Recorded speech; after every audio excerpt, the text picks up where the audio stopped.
Assalamualaikum warahmatullahi wabarakatuh. Waalaikumsalam warahmatullahi wabarakatuh. Alhamdulillahirabbil alamin wassalatu wassalamu ala asrofil anbiya'i wal mursalin wa ala alihi wa sahbihi ajmain. Marilah kita mengucapkan puji syukur kehadirat Allah Subhanahu wa taala. Salawat beriring salam buat junjungan kita yakni Nabi Muhammad sallallahu alaihi wasallam. Yang sama-sama kita hormati Ibu Kepala SMP Negeri 1 Pariaman beserta wakil, Bapak Ibu Majelis Guru SMP Negeri 1 Pariaman, teristimewa buat CGP Angkatan 9 Kota Pariaman, Ibu Ikhlasiah MPD. Ibu-ibu yang saya hormati, pada kesempatan ini kegiatan kita adalah aksi nyata diseminasi pemahaman dan pengalaman dalam menerapkan budaya positif di lingkungan kelas disampaikan pada komunitas belajar SMP Negeri 1 Pariaman oleh Ibu CGP kita yaitu Ibu Ikhlasiah.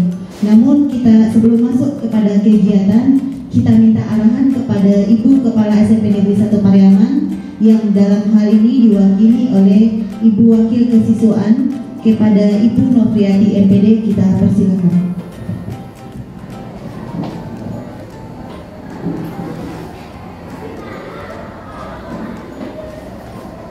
Terima kasih moderator. Assalamualaikum warahmatullahi wabarakatuh. Waalaikumsalam warahmatullahi wabarakatuh. Yang sama-sama kita hormati CGP Angkatan 9 Kota Pariaman Ibu Ikhlasiah MPD. Kita hormati Bapak Ibu guru yang hadir di sini untuk mensukseskan kegiatan aksi nyata dari Ibu Ikhlasiah. Alhamdulillah puji syukur pada Allah, pada saat ini kita masih diberi nikmat iman, nikmat kesehatan sehingga kita bisa berkumpul di ruangan ini dalam keadaan sehat walafiat. Kemudian salawat dan salam kepada junjungan kita Nabi besar Muhammad SAW. Mudah-mudahan kita mendapatkan syafaat beliau di akhir nanti. Mungkin Nopi hari ini mewakili Ibu Kepala Sekolah, berhubungan Ibu Kepala Sekolah ada agenda penting yang sedang dilakukan. Untuk kegiatan hari ini Nopi mengapresiasi dari CGP kita setelah belajar satu modul ya, modul 1 sampai modul titik 4, banyak pemahaman dan ilmu yang diperoleh. Mungkin salah satu hal kita perlu kolaboratif. Sebelum kolaboratif itu perlunya kita berbagi. Maka pada hari ini diharapkan Ibu Bapak Guru yang hadir kita mendapatkan ilmu dari pelatihan yang diperoleh oleh Ibu Ikhlasiah dan kita mencoba mendiskusikan dan menerapkan untuk pembelajaran di sekolah kita dan terutama di kelas kita. Mungkin ada satu lagi motivasi penting untuk Ibu CGP, Bapak Ibu yang hadir. Dari pengalaman Bu Ikhlasiah, ternyata untuk ikut CGP itu tidak semenakutkan itu. Malah dalam CGP mungkin ada hal yang menarik, nanti kita bisa dengarkan apa positif dan apa hal menarik dari kegiatan CGP. Mungkin selama ini ketika ibu-ibu disuruh ikut CGP banyak yang memilih tidak mau ikut karena sudah merasa wah gitu, udah ada pikiran negatifnya. Nanti mungkin dengan mendengarkan aksi nyata dari Ibu Ikhlas termotivasi kita bahwa kita ikut kegiatan CGP ini memberikan manfaat positif. Mudah-mudahan menular kepada guru-guru lain. Dan untuk itu tidak memperpanjang kalimah, tidak memperpanjang kata-kata ya. Mungkin hanya itu kata sambutan dari Novi selaku mewakili kepala sekolah. Mudah-mudahan kegiatan hari ini berjalan lancar dan memberi manfaat untuk kita mendapatkan ilmu bagaimana budaya positif yang sebenarnya mungkin selama ini kita belum pahami. Untuk itu Novi akhiri dengan billahi taufiq wal hidayah. Assalamualaikum warahmatullahi wabarakatuh. Waalaikumsalam warahmatullahi wabarakatuh.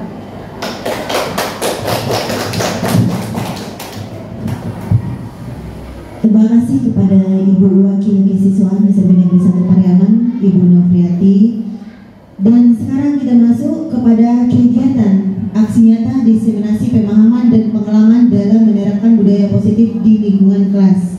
yang akan disampaikan oleh CGP Angkatan 9 Kota Pariaman. Dalam hal ini kepada Ibu Ikhlasiah MPD kita persilakan.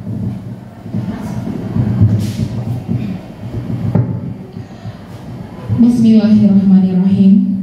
Assalamualaikum warahmatullahi wabarakatuh. Yang terhormat Kepala SMP Negeri 1 Pariaman beserta wakil yang hari ini diwakili oleh Ibu Wakil Kesiswaan Ibu Nofriati MPD. Yang terhormat Majelis Guru SMP Negeri 1 Pariaman dan pegawai, oke ada pegawai di sini dari SMP Negeri 1 Pariaman. Alhamdulillahirabbil alamin. Wassalatu wassalamu ala asrafil anbiya'i wal mursalin wa ala alihi wa ashabihi rasulillahi ajma'in. Puji syukur atas kehadiran Allah Subhanahu wa taala, atas berkat, rahmat, nikmat dan karunia-Nya kita dapat berkumpul di Labor IPA SMP Negeri 1 Pariaman pada hari ini Jumat 20 Oktober 2023 dalam acara diseminasi aksi nyata modul 1.4 diseminasi pemahaman dan pengalaman dalam menerapkan budaya positif di lingkungan kelas yang hari ini saya sampaikan pada komunitas belajar SMP Negeri 1 Pariaman. Baiklah, sebelum saya memulai, perkenalkan saya Ikhlasiah MPD dari SMP Negeri 1 Pariaman. Saya adalah CGP, calon guru penggerak. Sebenarnya lulus pada angkatan 5, tetapi karena ada kekurangan atau mungkin tidak adanya pengajar praktek di Kota Pariaman, sehingga kami dilaksanakan pendidikan pada angkatan 9 yang sekarang sedang berjalan. Benar mungkin apa yang disampaikan oleh Bu Nofriati di awal kelulusan, di awal keikutsertaan itu sebenarnya mungkin karena ada paksaan. Terkadang kita terbiasa karena terpaksa. Tapi bahkan ketika pembukaan CGP angkatan 9 loka karya orientasi itu saya malah sempat ingin mengundurkan diri waktu itu. Ya seperti tadi yang dibilang Bu Nofri, karena adanya momok yang menakutkan, ada isu CGP begini, CGP begitu, sibuk segala macam. Nah alhamdulillah sudah hampir 2 bulan, sudah lebih 2 bulan kami menjalaninya, dan alhamdulillah semuanya baik-baik saja dan tidak seperti apa yang ditakutkan. Jadi Bapak Ibu yang ingin mengikuti CGP nantinya tidak ada ketakutan di sana. Dan banyak sekali pembelajaran yang pastinya banyak sekali ilmu, banyak sekali pembelajaran dan membuka wawasan yang selama ini kita pikir benar ternyata tidak benar. Yang selama ini kita pikir sudah bagus, ini yang terbaik, ternyata tidak. Nah, banyak sekali. Salah satunya pemikiran Bapak Ki Hajar Dewantara, tabula rasa. Anak itu seperti kertas putih, ternyata tidak. Anak itu sudah ada garis-garisnya. Garis-garisnya sudah ada bagi mereka. Mereka sudah ada sesuai kodrat alam dan mereka sudah ada punya dasar potensi. Kita tinggal menuntun kemana arah, kita yang mempertebal garis tersebut. Jadi kita guru tidak lagi menuntun. Nah, pada modul 1.4 ini juga banyak sekali pembaharuan, banyak sekali paradigma baru yang selama ini kita pikir sudah benar, sudah baik, ternyata tidak benar gitu. Nah, mungkin bisa saya memulai dari pertama, budaya positif. Budaya positif itu adalah bagaimana membiasakan hal positif yang pastinya di lingkungan. Dia budaya positif akan terbentuk pada lingkungan yang positif, yang mungkin kita bisa memulainya nanti dari keyakinan kelas. Keyakinan kelas itu bisa kita bentuk dari peraturan kelas. Ini hanya gambaran umum. Cuma saya mengingat satu kata dari Margaret Thatcher, bahwa beliau pernah mengatakan seperti ini: apa yang kamu pikirkan, itu akan kamu lakukan. Apa yang kamu lakukan, itu akan menjadi habit, kebiasaan. Dan apa yang menjadi kebiasaan, itulah karakter kita, budaya kita itu. Jadi apa yang kita pikirkan, apa yang kita ucapkan, apa yang kita lakukan, itulah yang akan menjadi kebiasaan kita. Kebiasaan itu nantinya akan membudaya. Nah, pada aksi nyata kali ini, bagaimana kita membudayakan positif sehingga tercipta lingkungan yang positif, dan anak-anak pun, kita pun yang berada di dalamnya itu juga bisa mengeksplor diri kebaikan, positif, hal positif yang ada pada diri kita dan peserta didik. Budaya positif, menurut Ki Hajar Dewantara, Bapak Pendidikan kita guru pendidik itu diibaratkan seperti seorang petani. Kita yang memiliki peran penting agar tanaman kita itu tumbuh subur. Kita pastikan, oh tanahnya baik-baik saja, kemudian cocok ini untuk tanaman A, tanaman B, tanaman C. Kita petani, kita yang menggarap, kita yang memelihara. Misalnya bibit tersebut kurang bagus, tapi kalau kita pelihara, kita rawat, kita jaga, kita semai, kita kasih pupuk, kita sirami, mungkin bibit yang tadinya tidak bagus akan tumbuh menjadi baik. Begitu kira-kira. Nah, yang sekolah tadi, sekolah kita ini diibaratkan tanahnya tempat kita bercocok tanam tadi. Jadi kalau seorang guru mengusahakan agar sekolahnya baik, lingkungannya baik, nyaman, aman, jadi murid-murid yang tadinya kita ibaratkan seperti bibit itu akan bertumbuh dan berkembang dengan baik sesuai dengan kodratnya, sesuai dengan potensinya. Jadi kita sebagai petani, sekolah sebagai tempatnya, siswa kita, peserta didik kita sebagai bibit yang tadi. Oh, bibitnya yang tidak baik, ada bibitnya agak ini sedikit, ya tidak masalah, ayo kita semai dia. Bagaimana? Ya kalau tempatnya baik, petaninya juga kreatif, mampu dia menyirami, memelihara dengan baik, maka si bibit tadi pun akan tumbuh dengan baik. Lebih kurang begitu pemikiran Ki Hajar Dewantara. Jadi bagaimana sekarang tugas kita membuat lingkungan sekolah yang notabene tadi tempatnya bercocok tanam tadi itu baik.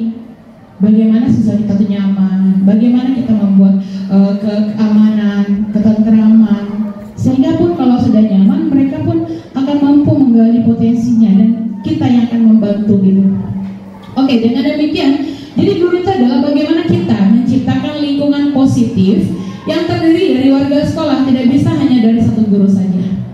Yang pastinya ada dukungan dari kepala sekolah dan pemimpin, wakil, dan guru-guru serta pegawai, warga sekolah. Bahkan kalau bisa kita bisa kolaborasi nanti bersama orang tua di atas nama komite. Karena ketika kita sudah memberikan terbaik di sekolah, tapi di lingkungan rumahnya tidak match, mungkin juga bisa mempengaruhi itu tanaman.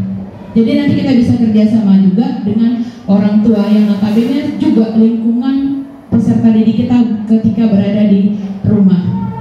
Jadi kita nanti akan menciptakan kebiasaan-kebiasaan baik, bekerja sama, saling belajar, kemudian menjadi karakter-karakter yang tumbuh menjadi anak-anak yang berkarakter.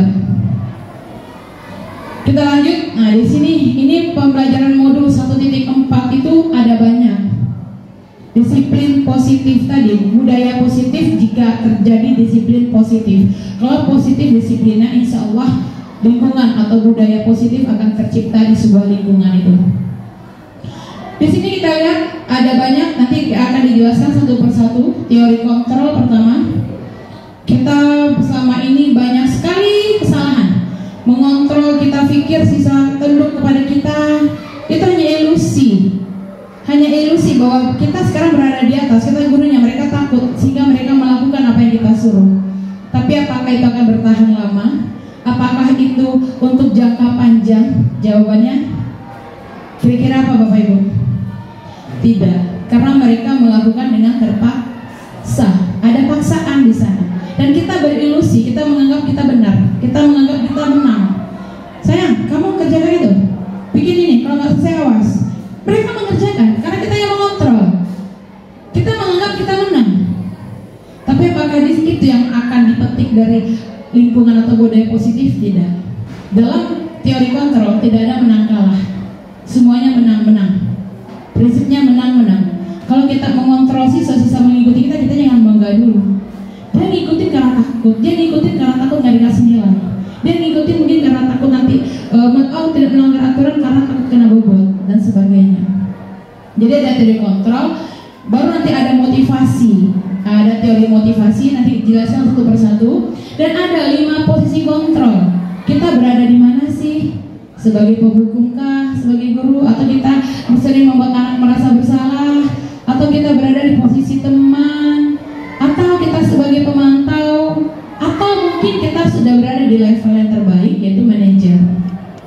Kemudian dari sini juga kita bisa melihat, ketika siswa melakukan sebuah tindakan, entah itu salah atau ada baiknya, tapi kita melihat kesalahan, mungkin perlakuan yang tidak benar, itu ternyata ada kebutuhan manusia, kebutuhan dasar manusia. Mungkin saja ada kebutuhan siswa kita yang tidak terpenuhi, baik di rumah, di sekolah maupun di lingkungan lainnya, sehingga dia membuat sesuatu yang bagi kita tuh salah, tidak benar gitu. Nah, di sini dikelompokkan, di sini kuncinya, pegangannya tuh di sini, disiplin positif. Bagaimana nanti kita menerapkan yang namanya segitiga restitusi.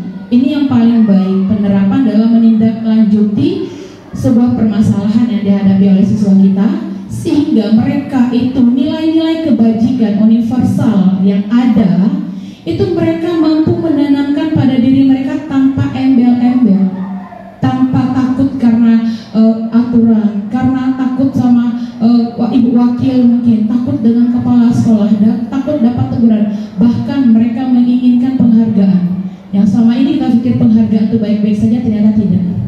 Nanti kita akan kita ulas secara mendalam. Nah, bagaimana tuh? Jadi munculnya itu dari dalam siswa. Dia meyakini kalau ini tuh tidak benar. Untuk apa? Ya karena saya ingin menjadi pribadi yang bertanggung jawab, bukan karena ibu ikhlas, bukan karena ibu suci, bukan karena ibu Desi. Saya melakukan ini untuk diri saya. Itu yang diharapkan dalam disiplin positif. Begitu lebih kurang gambaran untuk kerangka secara garis besar. Oke, sekarang pertanyaan pemantik ini Bapak Ibu. Tidak usah stres-stres, tidak usah relax aja. Pertanyaannya kalau benar salah pun juga tidak akan ini ya Bapak Ibu ya. Setuju atau tidak setuju nih Bapak Ibu? Ada 3 pertanyaan. Hukuman dapat mendisiplinkan anak.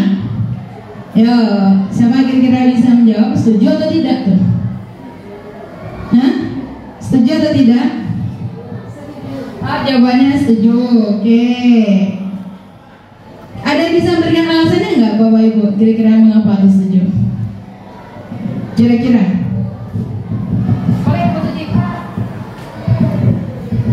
Terima kasih Bu Ikhlas. Saya Suci mungkin termasuk yang setuju karena berdasarkan pengalaman mungkin yang sudah dilihat selama menjadi guru mungkin ya Bu Ikhlas, ketika anak dihukum mungkin betul ya seperti yang Bu Ikhlas bilang tadi, mereka melakukannya karena takut, tapi paling tidak mereka tidak terlambat terus dihukum membersihkan apa gitu misalnya halaman atau apa. Jadi karena mereka takut dihukum lagi, mereka misalnya tidak terlambat lagi, minimal seperti itu gitu. Terima kasih Bu Ikhlas. Terima kasih Bu Suci. Hukuman dapat mendisiplinkan anak dengan alasan yang luar biasa ya dari Bu Suci. Benarkah itu? Benar, mungkin dari satu sisi itu benar gitu ya. Karena ketika kita menghukum anak, mereka punya efek jerah. Tetapi pada disiplin positif, ini positif kita berpikir lagi. Benar pada hari itu mungkin besoknya mereka agak jerah tuh karena dihukum, apalagi kalau dihukum membersihkan WC ya Bu. Takut mereka lagi, akhirnya mereka tidak datang terlambat. Tetapi pembinaan atau apa yang kita lakukan, tindakan kita yang kita lakukan itu efeknya enggak berjalan atau dalam jangka waktu yang panjang, karena mereka tidak bisa memunculkannya dari dalam diri. Mereka takut dihukum karena ada embel ekstrinsik tuh, takut dihukum, takut masuk BK, takut kena bobot ya. Mungkin dapat mendisiplinkan anak, tetapi tidak dalam waktu lama. Dan kita di sini menginginkan adalah bagaimana mereka disiplin dalam waktu yang lama. Ada atau tidak ada kita, ada atau tidak ada kita, mereka bisa berlaku disiplin karena rasa tanggung jawabnya itu muncul dari dalam dirinya. Ya, oke. Yang kedua, pemberian hukuman dengan hal positif seperti membaca, membersihkan halaman sekolah dapat meningkatkan disiplin anak. Kira-kira setuju Bapak Ibu? Mungkin di sini pemberian hukuman di sini karena hal positif ya. Kalau hal positif namanya konsekuensi namanya. Bukan hukuman lagi tuh. Konsekuensi mungkin lebih tepat. Bagaimana kira-kira? Bisa nggak tuh meningkatkan disiplin anak? Kurang setuju. Kurang setuju malah ya, kayaknya lebih berat ke hukuman gitu Bu Suci ya. Nanti kita akan ulas. Kalau konsekuensi itu masih bisa diizinkan. Kalau hukuman yang sifatnya mendadak, hukuman itu sifatnya mendadak. Misal siswa terlambat bersihkan WC, tidak ada kesepakatan dengan dia mengerjakan loh Bu, tapi dalam hatinya tuh ngedongkol, ya perkolai, maka ada kebencian dalam dirinya. Dilakukan iya, dilakukan. Tetapi kita bukan malah menyelesaikan permasalahan yang ada pada dirinya itu, malah muncul masalah baru. Dongkol loh sama kita. Besok mungkin nengok Ibu Sucinya dia nggak mau lagi tuh. Nah, tuh nganggupin di belakang. Gitu kira-kira. Kalau konsekuensi itu boleh kita lakukan, boleh. Konsekuensi itu ada kesepakatan yang sudah kita lakukan sebelumnya. Misalnya datang tepat waktu, kalau terlambat, kira-kira apa konsekuensinya? Kita sepakati dulu dengan siswa. Oh saya ini Bu mau bersihkan ini. Jadi kalaupun mereka mengerjakan itu karena memang ada konsekuensinya. Konsekuensi untuk sebatasi masih diizinkan. Tapi kalau hukuman itu sepanjang perjalanan modul 1.4 tidak ada satu kata yang membolehkan menghukum. Karena menghukum itu sangat tidak efisien, tidak efektif dalam pembentukan karakter siswa. Ketiga, memberi penghargaan dapat meningkatkan motivasi belajar anak. Setuju? Setuju? Oke, memberikan penghargaan meningkatkan motivasi anak ya. Karena memang sekarang banyak kita berikan penghargaan kepada siswa, tapi ada satu kata loh dalam modul ini yang akan membuat kita terkaget-kaget. Penghargaan itu ternyata menghukum. Penghargaan itu ternyata masuk ke hukuman. Kenapa? Ya karena siswa tadi belajarnya bukan karena dia ingin supaya dia punya karakter bagus, supaya dia bisa smart, tetapi dia mengharapkan imbalan, biar saya juara, biar saya dapat piala, biar mama saya bangga. Masih ada embel-embelnya. Dan bahkan penghargaan ini lebih kejam daripada umum. Penghargaan itu malah membuat hubungan tidak baik. Contoh di kelas, kita sampai sering lah Bapak Ibu memberikan reward pada anak-anak yang luar biasa gitu ya. Hebat nak, kamu luar biasa. Ternyata itu tidak boleh. Bukan tidak boleh, mungkin perlahan waktu kita bisa menyesuaikan nanti. Kenapa? Bapak Ibu pernah nggak berada di posisi itu? Saya pernah. Ternyata benar. Ketika sekolah dulu saya nggak pintar-pintar amat, cuma masuk 5 besar. Tapi saya lebih ke seni. Kalau nyanyi itu, kalau musik, nah saya yang dipanggil. Tapi kalau giliran yang sains teman saya namanya Ayu. Dan Ayu sering dipuji-puji itu dalam kelas. Anak SD loh kala itu. Ketika dipuji dalam kelas saya iri. Ayu ke Ayu, Ayu ke Ayu. Saya yang tadinya bestie sama si Ayu itu agak gak enak. Maksudnya agak gimana gitu. Kalau jalan sama Ayu itu kok yang Ayu aja yang dilihatin sama guru. Anak SD, saya juga belajar dari anak saya kelas 3 SD. Ustazah itu si itu aja yang dipanggilnya nih. Si Kalisa, Didikit Kalisa. Nah, pernah tidak terfikirkan oleh kita ketika kita memberikan penghargaan pada satu orang siswa, ada siswa lain yang hatinya tersakiti oleh kita, ada siswa lain yang hatinya terkecilkan oleh kita. Nah, makanya di dalam modul ini, dan itu hampir semua kami kaget waktu itu. Penghargaan menghukum, penghargaan memutuskan hubungan, penghargaan bahkan mematikan kreativitas. Karena kreativitas mereka hanya sebatas dapat piala.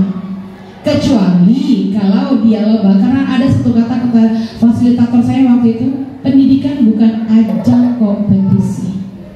Pendidikan bukan ajang perlombaan. Tidak ada yang menang kalah dalam pendidikan. Makanya di kurikulum Merdeka, di kurikulum ke-13 itu sebenarnya sudah tidak ada lagi perankingan.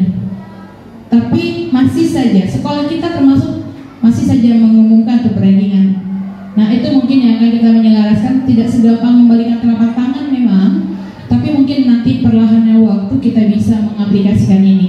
Pengecualian, misal anak-anak ikut lomba kemarin di Batik Biru Padang Panjang, lomba storytelling, lomba desain poster, lomba solo song, terus mereka diumumkan juara. Apakah itu masuk penghargaan yang menghukum? Apakah itu masuk penghargaan yang membuat hubungan gak baik? Itu tidak. Karena apa? Pikir apa Bapak Ibu? Iya, karena itu apresiasi, itu ada perlombaan di sana. Itu memang dilombakan. Kalau lomba boleh ada menang kalah, tapi dalam pendidikan tidak ada menang kalah. Begitu lebih kurang Bapak Ibu ya. Nah, kita sudah jawab ini. Ini dia, yang ilusi tadi. Ada William Glasser tuh meluruskan beberapa miskonsepsi tentang makna kontrol. Yang pertama, ilusi guru mengontrol murid. Ternyata semua perilaku bahkan kita pun orang dewasa, ketika kita melakukan sesuatu pasti ada yang mengontrol. Artinya ada tujuannya lah gitu. Misalnya nih kayak Bapak Ibu, tapi kalau sudah dewasa mungkin sudah nggak ini lagi ya. Mungkin ada juga dulu kita ketika disuruh ini karena mengharapkan ini. Aku kan ini karena mengharapkan ini gitu. Ya, tujuan bisa berubah di awal mungkin. Contoh aja saya TGP itu tujuannya memang karena disuruh waktu itu. Jadi takut kena ini, takut tadi kan nggak ada. Tapi alhamdulillahnya makin kesini ternyata luar biasa ilmunya. Jadi memang ada tujuan. Begitu juga kita guru. Kita nggak bisa ngontrol. Contohnya nih Bapak Ibu. Misalnya nih di kepala tangan kita. Misal ya, di dalam tangan kita, di kepala kita tuh ada something yang berharga bagi Bapak Ibu nih dalam tangan. Terus dikepal kuat-kuat. Berharga loh bagi kita. Berharga banget. Lalu ada teman sebelah kita mau merebut yang ada di kepala tangan kita. Kira-kira Bapak mau nggak membuka kepalanya? Ibu mau nggak membuka kepala tangan ini? Tidak mau membuka. Alasannya pun Karena itu milik diri sendiri. ya, karena itu punya kita, milik kita. Misalnya nih, sama Dila, Stacy mungkin nih berdua, ayolah buka, kita kan temenan. Nanti kita kepada nggak ini loh, awas kamu nggak boleh menebeng atau apalah, diancam. Kira-kira masih mau nggak membuka kepalanya? Lagi-lagi tidak. Datang lagi tuh Bu Nufriati, misalnya karena wakil yang Dila buka. Kira-kira mau nggak? Enggak. Kira-kira mengapa tuh nggak mau? Kenapa nggak mau buka? Gak ada yang bisa mengontrol diri kita selain kita sendiri. Nah itu harusnya dipegang teguh gitu. Gak bisa, begitu juga peserta didik kita. Selama ini kita hanya berilusi loh Bapak Ibu, ilusi kita mengontrol murid melakukan tuh. Mereka melakukan karena punya tujuan. Mereka mau nilai, mau dipandang baik, biar nggak dihukum, biar nggak dimarahin. Ya, jadi karena ada kebutuhan bagi mereka. Makanya ketika kita juga ada kebutuhan, kita nggak bisa dikontrol orang kan. Nggak mau, ini berharga soalnya. Berharganya bagi hidup kita lagi misalnya. Dikasih uang ini berapa, mungkin juga tidak mau. Meskipun itu penghargaan, hukuman, ancaman, tetap dia menolak untuk membuka kepalanya. Kemudian ilusi bahwa kritik. Nah, kritik membuat orang merasa bersalah. Ayolah Dila, itu nggak bagus. Kamu kalau nggak kasih ke Dila, ayolah Puput, nanti kalau nggak kasih ke Dila ini loh sedih loh. Kita kan teman. Apapun alasannya, terkadang kita berpikir, nah kamu nggak kasihan ya sama mamamu di rumah. Nah saya pribadi suka begitu sama anak-anak. Kayaknya kalau udah mereka ada nangis, kita tuh kayak berhasil. Benar nggak Bapak Ibu? Ya nggak kasihan sama bapaknya di rumah, nah sama mamahnya di rumah. Mamanya membatik tulang, membantu papanya untuk menyekolahkan kamu. Atau mungkin anak-anak kita sekarang banyak yang mohon maaf broken home. Nggak kasihan nggak sama mamanya yang single parent? Nggak kasihan sama papa anak sudah nggak ada lagi loh mamanya yang bantuin. Kita membuat siswa merasa bersalah. Tapi lantas apakah itu berhasil untuk jangka panjang? Tidak. Kayaknya kita bahagia sekali, apalagi kalau ada nangis tuh. Siswanya nangis kan, kita pikir dia sadar, kita pikir dia insaf. Itu ilusi kita bahwa mengontrol dengan memberikan kritikan membuat dia merasa bersalah itu sudah benar, tidak. Itu miskonsepsi. Kemudian membuat bahwa penguatan positif efektif pun bermanfaat, yang kayak penghargaan tadi. Itu juga ilusi ternyata. Kita berikan penghargaan yang ada adalah mereka besok itu mau melakukan lagi ya karena penghargaan tadi. Artinya ketika penghargaan tidak ada, mereka tidak mau melakukan. Nah, itu makanya miskonsepsi. Kalau apakah bisa kita tiap hari berikan penghargaan? Penghargaan itu misalnya kalau penghargaan berbentuk kata-kata mungkin bisa. Nah, saya pribadi suka memberikan reward berbentuk hadiah juga. Bisa menang hari ini, nanti ambil ya apapun yang ada di koperasi satu.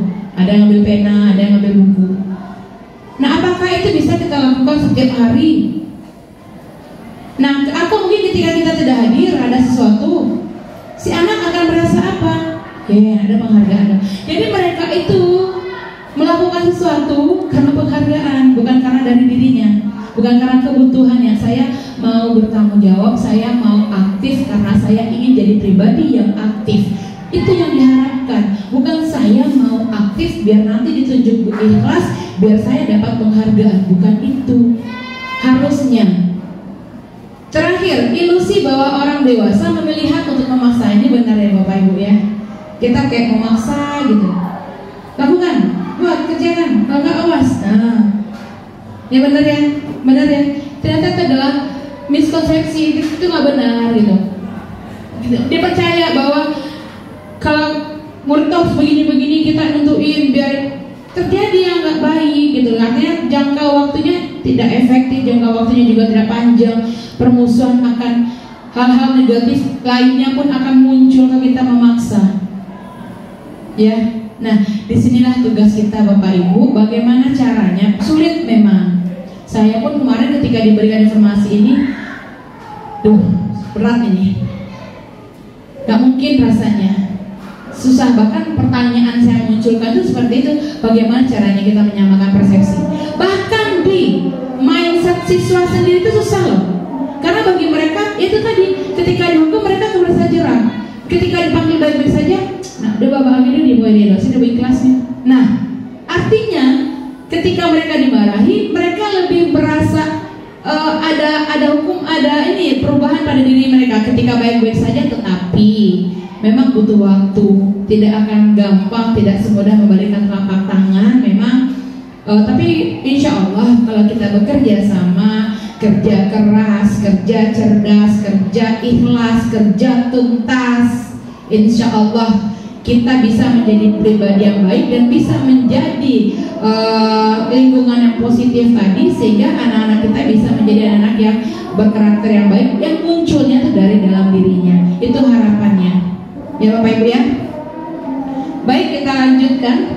Nah, siapa sesungguhnya yang memiliki kontrol? Stimulus respon, kebutuhan kita sama. Nah, kalau yang sama ini kita pikirkan ya kebutuhan kita sama, semua orang melihat hal yang sama, itu tidak bisa. Realitasnya tuh kebutuhan kita tuh berbeda. Benar nggak Bapak Ibu? Karena kebutuhan kita tuh berbeda. Semua orang melihat hal yang sama, tidak bisa. Semua orang punya pandangan yang berbeda. Lalu kita mencoba mengubah orang agar berpandangan sama dengan kita, mana bisa. Nah, tapi kita lakukan itu nggak ke siswa kita, harus begini sesuai dengan aturan kita, benar kan? Kita yang kontrol itu.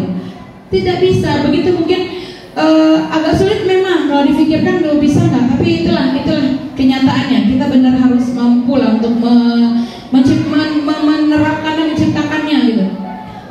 Perilaku buruk dilihat sebagai suatu kesalahan, padahal semua perilaku itu kadang ada tujuan. Nah, itu tadi kebutuhan dasar. Kebutuhan dasar manusia ada yang dia ingin kesenangan, karena mungkin mereka kurang senang di rumahnya, terkekang, nggak bisa senang, akhirnya diluapkanlah di sekolah. Senang-senang maksudnya, tapi akhirnya membahayakan, kan ada juga. Nah, ada kebutuhan kasih sayang. Di rumah dia nggak dapat kasih sayang, sehingga dia mencari-carilah di sekolah, mencari kasih sayang dengan kadang berperilaku yang tidak baik. Itu, jadi ada tujuannya, dan kemudian orang lain bisa mengontrol saya. Tidak ada yang bisa, nih dan kita contohkan tadi sama Puput ya. Tidak ada yang bisa mengontrol diri kita selain kita sendiri. Tidak ada orang lain yang bisa mengontrol kita. Saya bisa mengontrol orang lain, tidak bisa. Sekeras apapun, tetapi yang tadi itu, kalau kita guru memaksakan murid, mungkin dia melakukan, tetapi karena paksaan, tidak dari hatinya. Pemaksaan ada pada saat bujukan gagal. Nah, kita harusnya berkolaborasi dengan siswa. Artinya kita bekerja sama, mungkin sama-sama kayak menyepakati keyakinan kelas kita bareng. Kalau sama ini tidak boleh makan di kelas, itu buat kita untungnya, bagi mereka belum tahu, tapi mereka ngikut aja. Nah, kemarin juga saya sudah melakukan keyakinan kelas dalam kelas, ternyata asik dan kita bisa welcome sama anak, menerima pendapat anak, dan mereka mampu kok memikirkan kebajikan-kebajikan yang ada gitu. Nah ini dia, berpikir menang kalah. Nah kalau kita bisa tuh membuat siswa takluk, kita menang, siswa kita agak kalah. Tidak ada itu dalam kontrol. Dan kontrol itu adanya adalah menang-menang. Kita menang, dia anak-anak kita menang. Itu ya Bapak Ibu ya. Mungkin sampai detik ini ada yang mau ditanyakan kira-kira? Atau kita lanjutin dulu ya. Oke, disiplin. Disiplin itu dari bahasa Latin, artinya belajar. Dari kata ini berkonotasi dengan disiplin diri. Socrates dan Plato, makna asalnya itu disiplin diri membuat orang menggali potensinya menuju sebuah tujuan apa yang dihargai. Namun dalam budaya kita, makna kata disiplin telah berubah menjadi sesuatu yang dilakukan seseorang pada orang lain untuk mendapatkan kebutuhan. Itu yang disiplin. Kecenderungannya adalah menghubungkan disiplin itu dengan ketidaknyamanan. Kalau dia nggak disiplin berarti nggak nyaman gitu. Kemudian tujuan, ada pencapaian tujuan atau ingin dihargai, itu kira disiplin. Nah, disiplin ini tujuannya untuk apa? Apa yang kita harapkan setelah kita disiplin? Tentunya dalam disiplin itu kita mampu mengambil nilai-nilai kebajikan yang ada. Nilai-nilai kebajikan universal itu ada banyak. Tapi kita bisa melihat nanti yang ada pada profil pelajar Pancasila. Mungkin itu yang digalakkan saat ini. Untuk di Indonesia mungkin akan banyak kita memakai yang profil pelajar Pancasila, tapi ada banyak kebajikan-kebajikan atau nilai kebajikan universal. Kalau dalam profil pelajar Pancasila kita tahu ada 6, ya. Ada Bapak Ibu yang tahu? Bisa bantu? 6 nilai yang ada dalam profil pelajar Pancasila.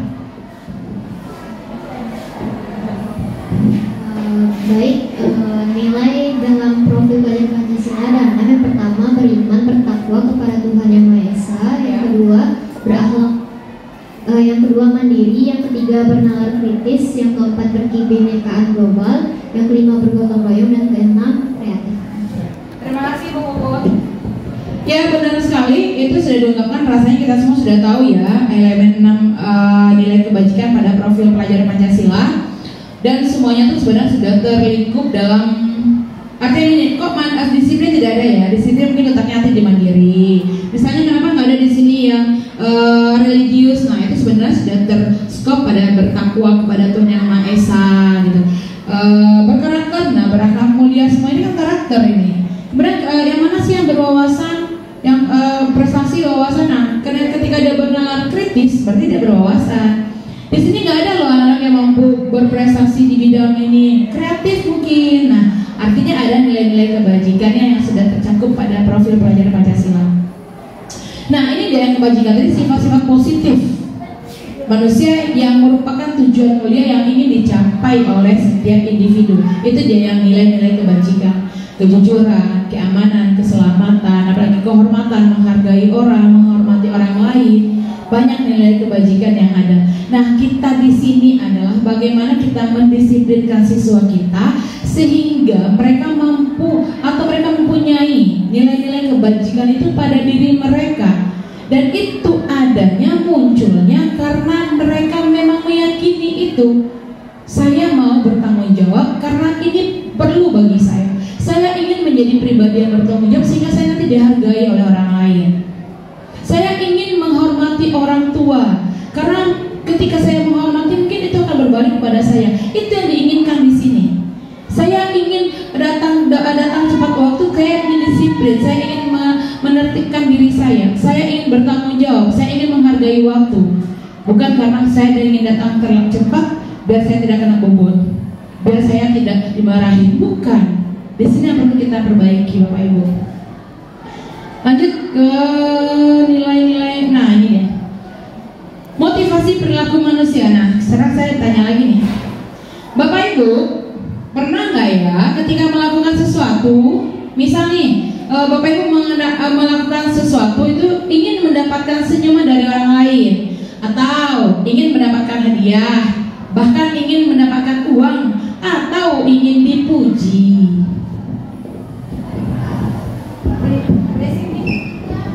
Pernah nggak?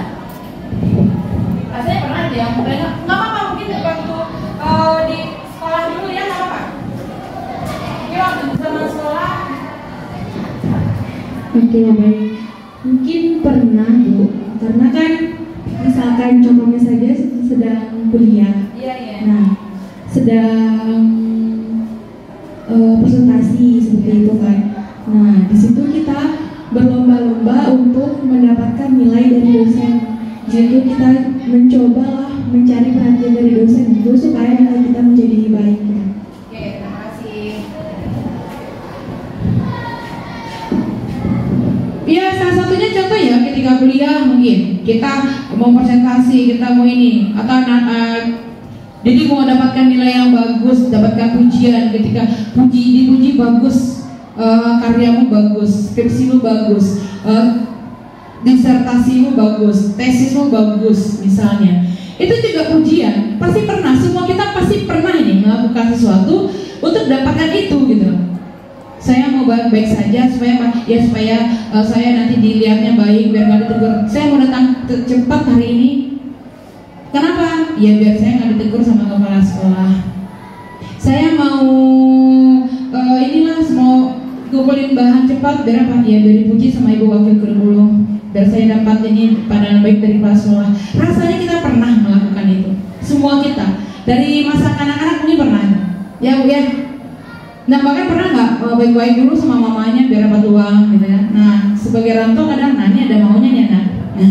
Terkadang sudah terbaca. Kalau sudah baik-baik kita depan orang tua kita udah terbaca tuh sama mamanya.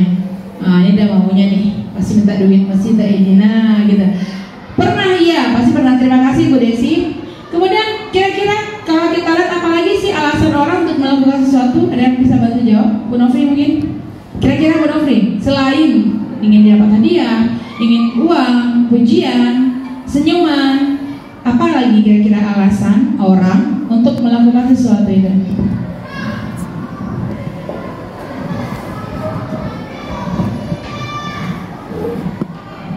Seseorang melakukan sesuatu pasti ada motivasi. Itu ingin hadiah, ingin pujian. Tapi mungkin ada sesuatu mungkin melarikan ke diri juga ya. Kalau saya inginkan hadiah, inginkan pujian, mungkin saya nggak akan melakukannya terus menerus. Karena ternyata saya nggak dipuji. Dan ada motivasi mungkin yang juga diterapkan. Motivasi aku ngelakuin ini karena ada sebuah nilai yang aku yakini, yaitu nilainya apapun yang aku lakukan Allah melihat, Allah menilai.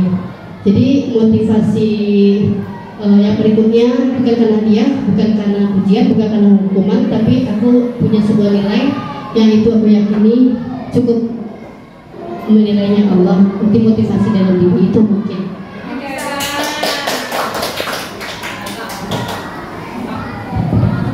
Mantap sekali ya jawaban dari Bu Nofri, benar sekali.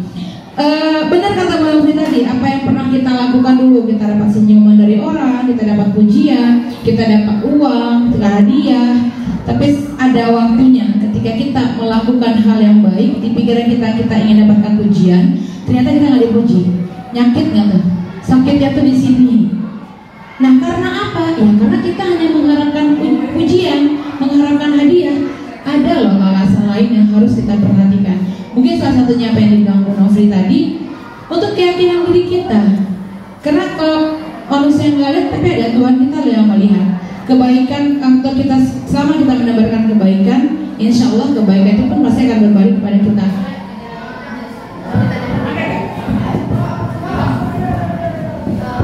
Sebetulnya tadi teori itu ada juga, tapi dari praktek ya. Melarikan diri juga kan hukuman, penghargaan ini beneran cerita gitu.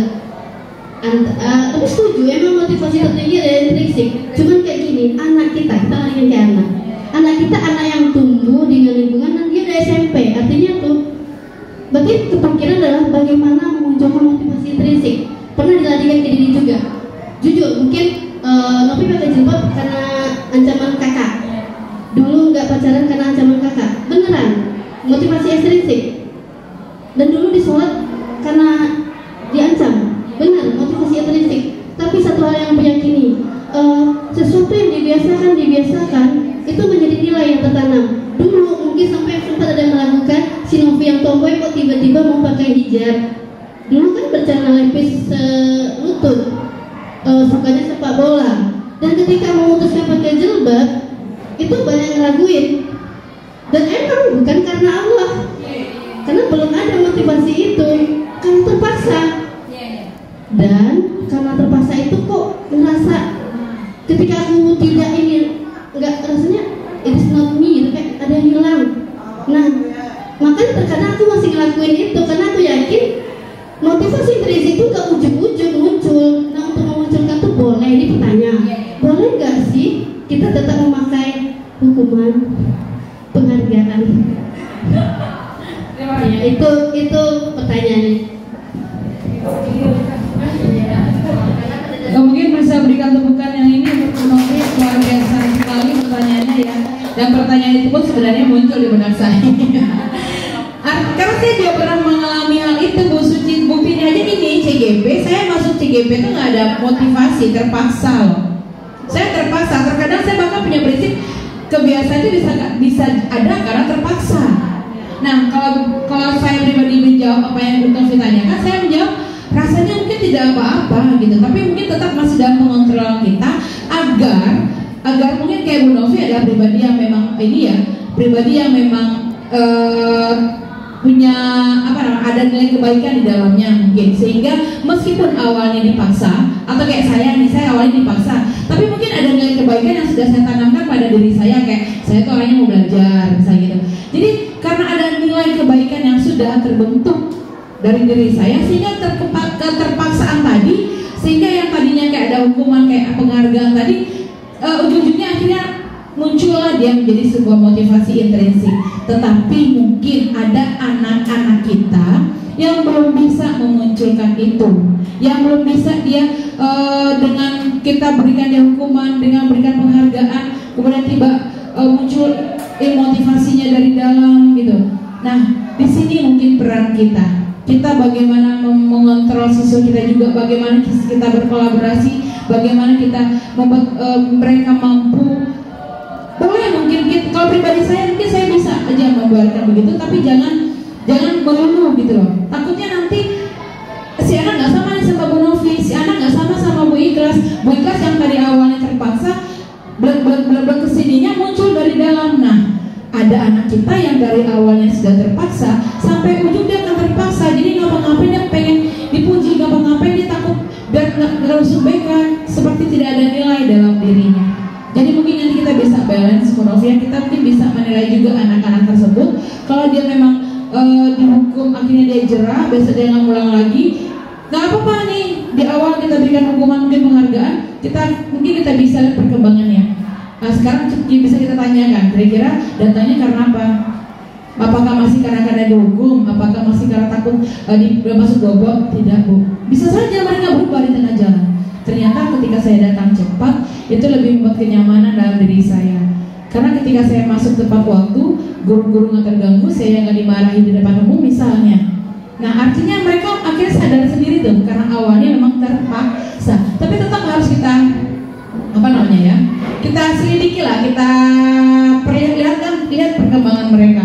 Yang kita takutkan adalah ada anak yang tidak muncul itu karena sering dipaksa, sering motivasinya dari ekstrinsik saja, dihukum, diberikan pujian, bahkan tidak muncul dari dalam dirinya. Itu yang ditakutkan, karena mereka tidak akan mampu nantinya mengambil nilai-nilai kebajikan itu untuk dirinya, untuk kebutuhannya, untuk tidak ada motivasi dalam dirinya. Jadi ketika disuruh mau aja, kenapa? Ya berkot, berang, menofina. Artinya mereka nggak untuk dirinya, terpaksa tadi. Kita kan mengharapkan biar mereka tidak terpaksa. Di awal mungkin nggak apa-apa, tapi seandainya memang nanti kayak Bu Novriati tadi sendiri akhirnya muncul lah intrinsik tadi. Seru nih. Maksudnya karena sering nanyain anak kan, jadi memilih strategi yang terbaik. Gini, kan anak SMP kan tidak boleh dipaksa, misalkan tidak ada penghargaan, setelah keyakinan diri. Kan anak SMP udah ada pada tindak kriminal ya. Kalau memunculkan motivasi intrinsik itu butuh waktu. Nah, terkadang ketika kita selalu mengedepankan motivasi intrinsik dan tidak juga muncul, ternyata efek sikap dia sudah kayak nyakitin yang lain. Apakah itu masih motivasi intrinsik? Artinya apa? Ya kayak anak ini udah pola lingkungan ya, udah pola dari mana-mana. Ini bukan anak kecil lagi, anak udah gede kayak gitu. Karena sedangkan dalam Islam pun udah sholat boleh loh, ya kan? Boleh loh gitu kan? Boleh. Artinya seorang anak yang udah gede gitu, bukan anak TK. Kalau TK sampai usia ini kan anak SMP yang udah banyak tindak. Nah, apakah dibolehkan kayak gitu? Jadi tiba-tiba ada level kesalahannya, ya terpaksa harus dipaksa. Ya karena dari terpaksa, kalau nggak dipaksa menunggu muncul, akhirnya anak yang lain jadi diiniin. Ya itu, apakah ya itu pertanyaan-pertanyaan mudah-mudahan kita berusaha. Berarti dari TK ya, dari rumah, dari ini. Karena kalau tiba-tiba di sekolah ujuk-ujuk lebih berusaha memunculkan motivasi intrinsik, 3 tahun itu waktu yang lama dan yang ngevelop ketegasan tiba-tiba harus kenapa ada hukuman, kita akan berefek ke yang lain. Itu apakah pemilihan saya tiba-tiba memutuskan oke, saya harus memberikan hukuman, apakah itu masuk satu hal yang dibolehkan?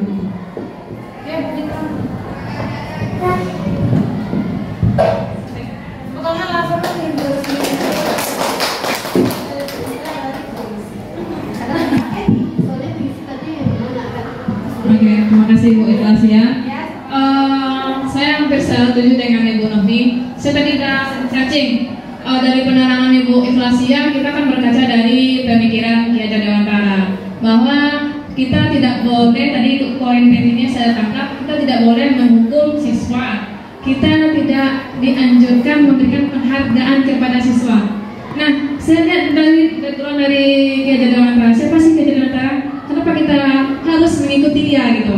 Sementara kita sendiri sebagai muslim ada panutan kita. Nah, saya searching lagi, bolehkah dalam Islam memberikan penghargaan kepada anak? Ternyata boleh. Nah, kemudian saya searching lagi, hukuman itu setahu saya diberikan boleh, asalkan ada jenjangnya. Misalnya kan kita menerapkan tidak boleh ada hukuman, sementara siswa kita ini kan dalam psikologi ada usia-usianya. Misalnya usia 0 sampai 6 tahun, mungkin Ibu Eka lebih tahu, bisa memahami, ini belum bisa memahami. Kan ada gitu ya Bu Eka ya. Jadi menurut saya kita perlu mengarahkan, kita perlu memberikan hukuman, kita perlu memberikan hadiah, tentunya disesuaikan dengan kondisinya. Ya begitu. Cukup itu saja. Terima kasih.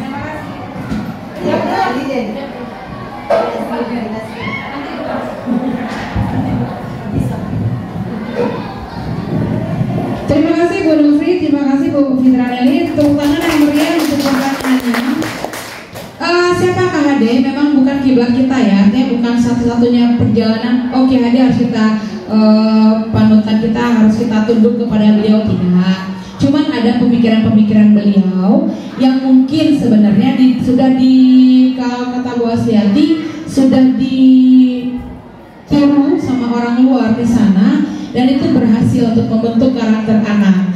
Dalam Islam memang kita boleh memberikan penghargaan, bahkan menghukum anak pun boleh. Tapi ada mungkin yang dimaksud di sini bertahap ya, nggak mungkin kita langsung tidak mungkin. Makanya untuk ini ada tahapan dari, maka tadi saya bilang ada kerjasama dengan orang tua, ada kerjasama juga, dan dari dasar, dari dini, karena memang perkembangan anak itu ada anak yang dari wirama, ada wiraga, wirasa itu. Bagaimana anak-anak TK, anak PAUD, anak SD, kemudian anak SMP yang sudah mampu meniru. Di SMA pun masih ada pertengahan itu, ada wiramanya. Jadi setengah mereka masih ada yang kayak anak SMP, ada yang sudah berpikir dewasa gitu. Jadi memang tidak sama perkembangan anak. Cuman yang jadi garis bawahi bukan masalah Ki Hajar Dewantara itu adalah orang yang patut kita jadi panutan, tidak. Kita memang orang Islam punya Al-Quran dan Sunnah sebagai panutan kita, tetapi yang dimaksud di sini adalah memang tidak mutlak harus jadi maka jadilah gitu loh, bukan itu yang diinginkan, tapi mungkin perlahan gitu. Sesuaikanlah dengan berarti nggak boleh menghukum, mungkin kita ganti bahasanya. Yang hukuman tadi itu yang dadakan, itu yang tidak diizinkan memang. Namanya konsekuensi lagi. Konsekuensi dibolehkan. Misalnya nih Bapak Ibu anak terlambat bersihkan WC, itu hukuman. Tapi misalnya dalam olahraga anak terlambat 5 menit, karena terlambat 5 menit kamu push up 5 menit. Apakah itu hukuman? Bukan, itu bukan hukuman, itu konsekuensi. Atau seperti saya punya kontrak belajar, telat 5 menit jika tidak datang tepat waktu, apa mereka dikembalikan ke mereka itu konsekuensinya. Ada yang maunya membersihkan halaman. Apakah saya memaksa? Tidak, itu konsekuensi. Nah, konsekuensi masih bisa kita lakukan. Mungkin dia beda-beda tipis tuh, hukuman, konsekuensi. Yang penghargaan, jangankan Bu Fitrawati, kami saja waktu itu di ruang kolaborasi itu protes. Penghargaan kita butuh loh Pak, penghargaan. Nah, tapi namanya mungkin apresiasi lagi. Karena kalau diberikan penghargaan seperti tadi, yang ditakutkan adalah bukan yang dari dalamnya ini.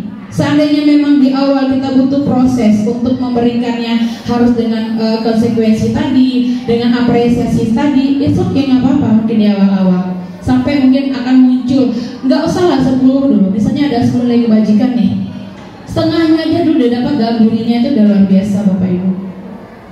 Artinya kita tidak menuntut harus 10, benarnya setengah dari 10 atau mungkin setengah aja dulu. Artinya ada setidaknya dari dalam dirinya, oh ternyata sholat itu menenangkan jiwa saya. Nah itu udah 1 poin itu. Setidaknya ada dalam dirinya, saya sholat. Mungkin sama memang dia dihukum dia ya, dipukul. Ini saya pun di rumah mungkin melakukan hal yang sama gitu kalau nggak salah ini.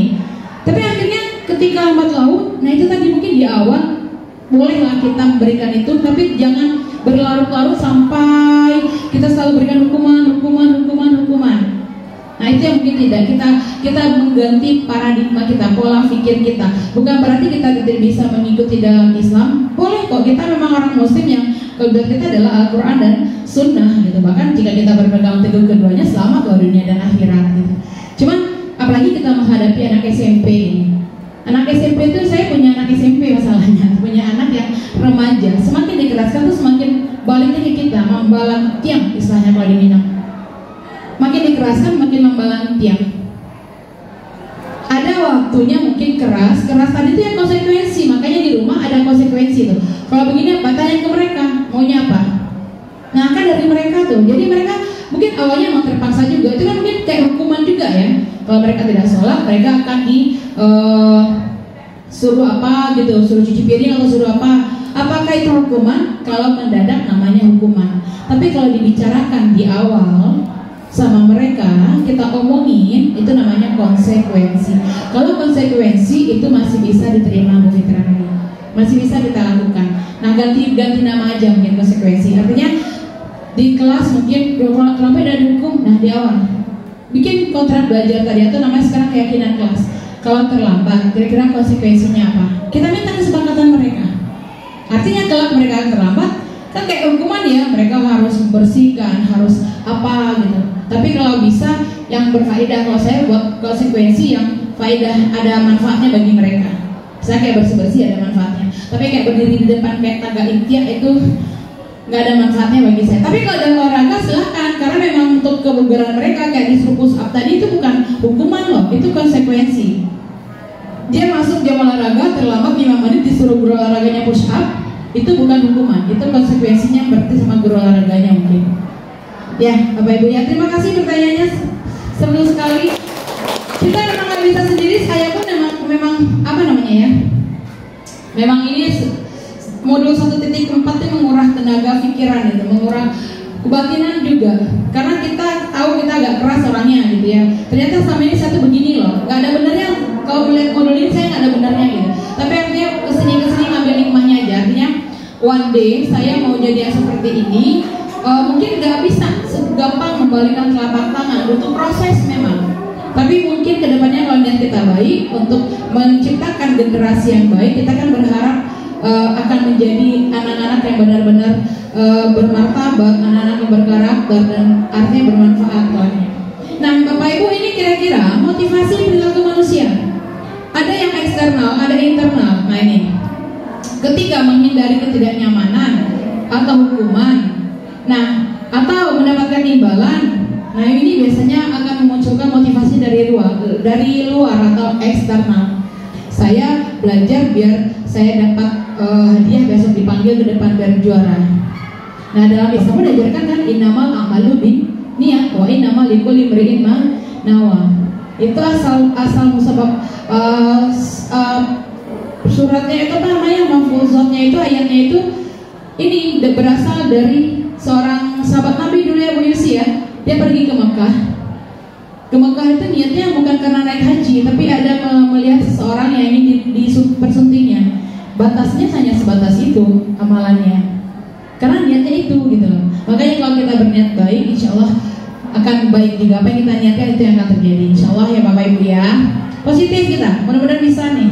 Mudah-mudahan tidak bisa mungkin semuanya kita ambil aja mungkin satu udah dari 3 tahun kata Bu Nofri tadi.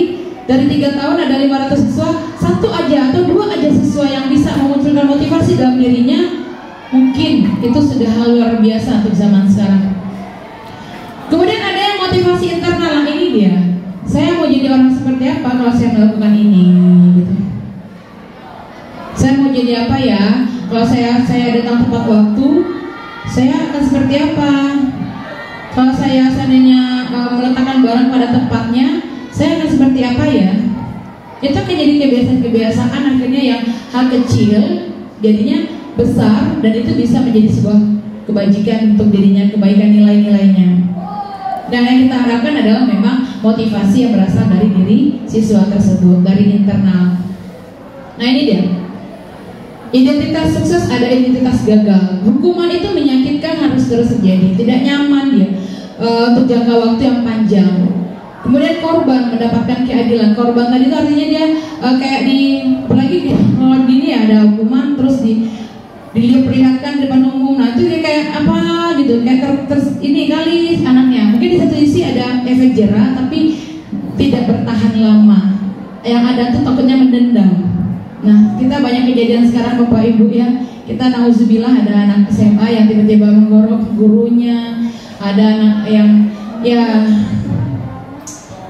kita mengucapkan nauzubillah min dzalik lah. Nah mungkin itu dasarnya mengapa para pejabat mungkin yang berkepentingan di dunia pendidikan menggali ulang ada apa dengan karakter peserta didik kita zaman sekarang. Kenapa? Nah mungkin di sana dasarnya sehingga berkiblat ke pemikiran Ki Hajar Dewantara karena memang ada filosofi beliau yang memang ketika diterapkan dan itu sudah diterapkan oleh sebuah negara dan itu berhasil. Beliau orang Indonesia tapi negara lain menerapkan filosofi beliau dan itu sukses gitu.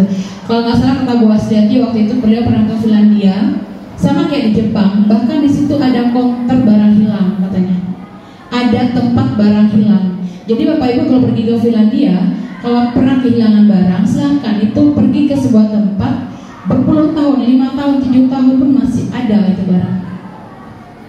Nah beliau menerapkan ini, menerapkan pemikiran Ki Hadi ini gitu. Makanya mungkin memang tidak segampang membalikan telapak tangan dengan apa yang sudah terjadi di Indonesia ya.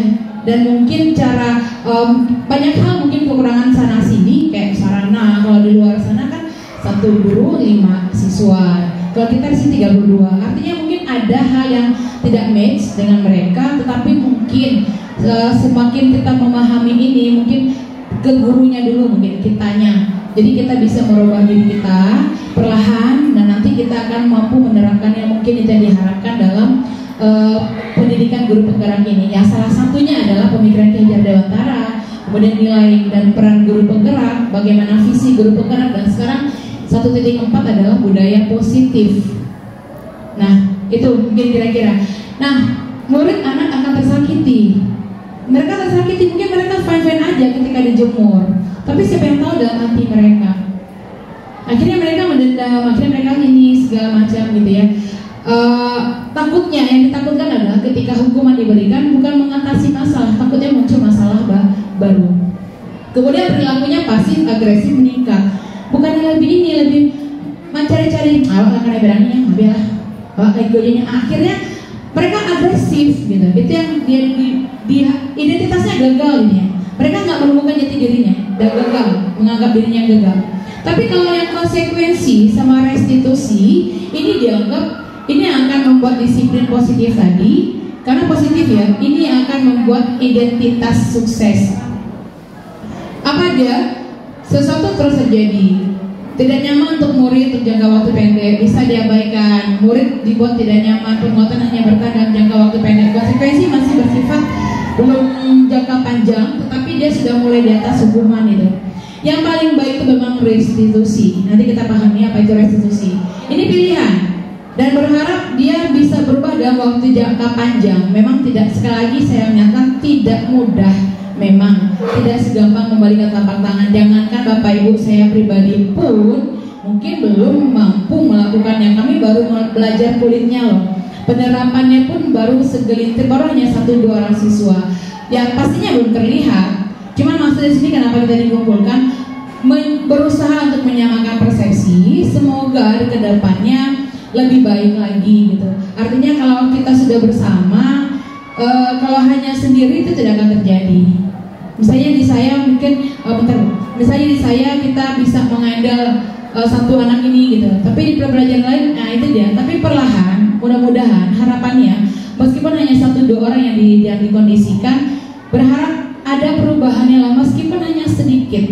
Jadi kita jangan pesimis dulu, jangan kita putus asa dulu. Oh nggak bisa nih kayaknya. Saya pribadi pun kalau ditanya dalam hati mungkin sulit rasanya nih, kayaknya nggak bisa nih gitu. Tapi lagi-lagi, yalah oke, kita boleh lakukan. Mudah-mudahan ada efeknya, ada kebaikannya yang muncul. Oke, Bu Fitra masih ada?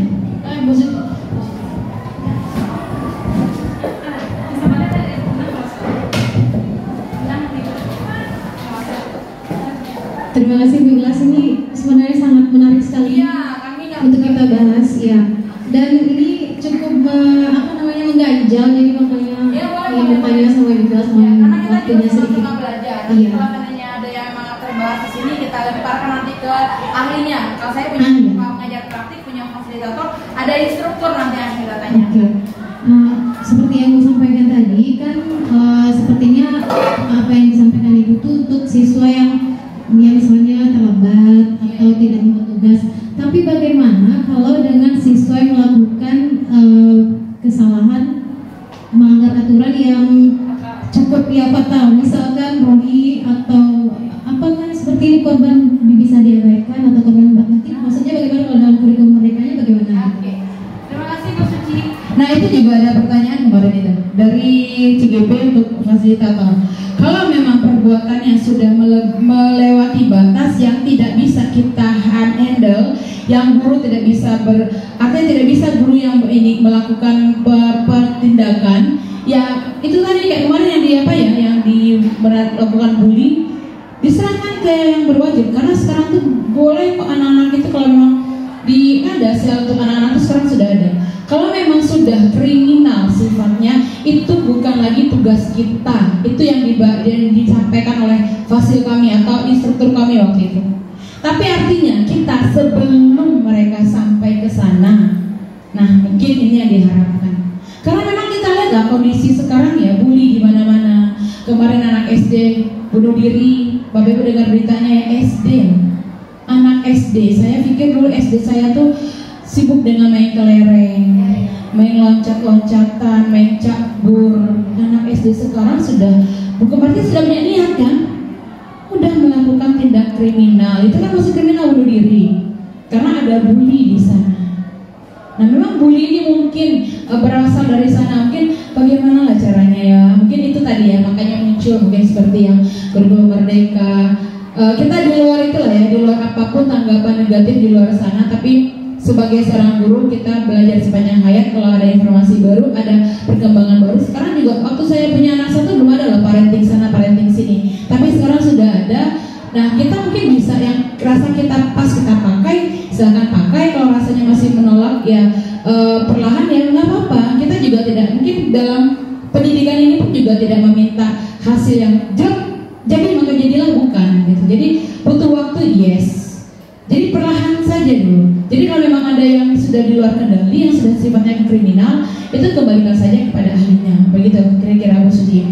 Cuman menjelang itu kalau dapat jangan. Mari kita rangkul mereka. Tanyakan dari hati ke hati. Karena memang mungkin ada kebutuhannya yang tidak terpenuhi. Manusia itu punya kebutuhan dasar. Ternyata ada kebutuhannya yang tidak terpenuhi. Saya sudah lakukan restitusi ini pada 2 orang siswa waktu itu.